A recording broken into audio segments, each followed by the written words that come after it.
My name is Kamil Cornett, and this is Physics 2212 Lab 1 Charged Tapes. The purpose of this lab was to find the charge of the tape, whether it was positive or negative, and its exact charge.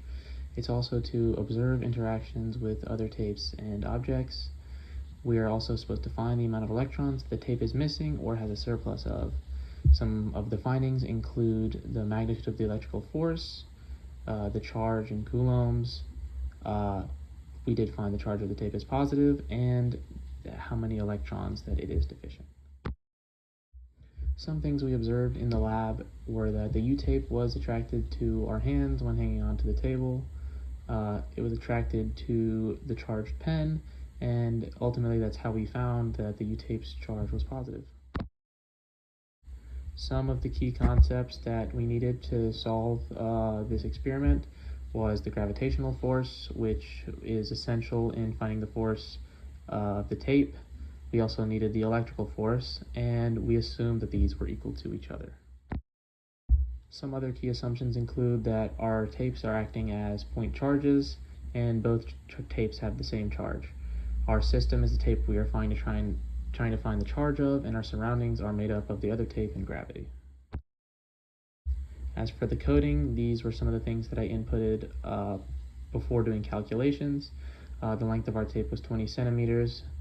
We calculated the mass of the tape, implemented the gravitational constant, the distance between the two tapes when we found that they were in static equilibrium, and the tape's surface area. These are the calculations. These are important to showing the work for how we got the answers that we did. What's more important are the results themselves, but these are how we reached them. A key thing that I wanted to include is that number of atoms, which is num A, is equal to the surface area.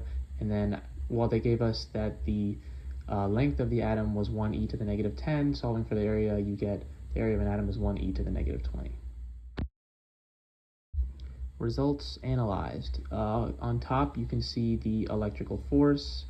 The charge of the tape was found to be 9.333 e to the negative 9 coulombs, 5.83333 e to the 10 number of electrons that were deficient, and the ratio of deficient electrons to atoms.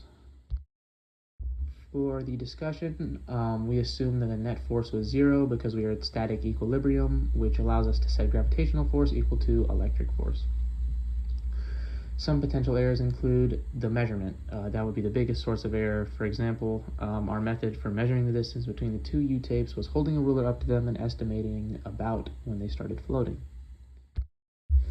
For our what-ifs. What if the electrons had a positive charge and protons had a negative charge? What would change about the observations you made with your tapes and other charged objects? Well, if the electrons and protons switched charges, the U-tape would become negatively charged and have a field that pointed towards the tape instead of away.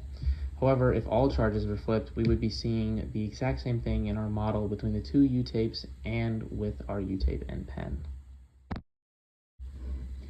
Why is it important to handle the charged tapes as little as possible? What happens when the charged tapes come into contact with your hands or other objects? This is because touching the U-tape can lead to an exchange of electrons. Specifically, we might transfer electrons to the positively charged U-tape, leading its charge to be less negative overall.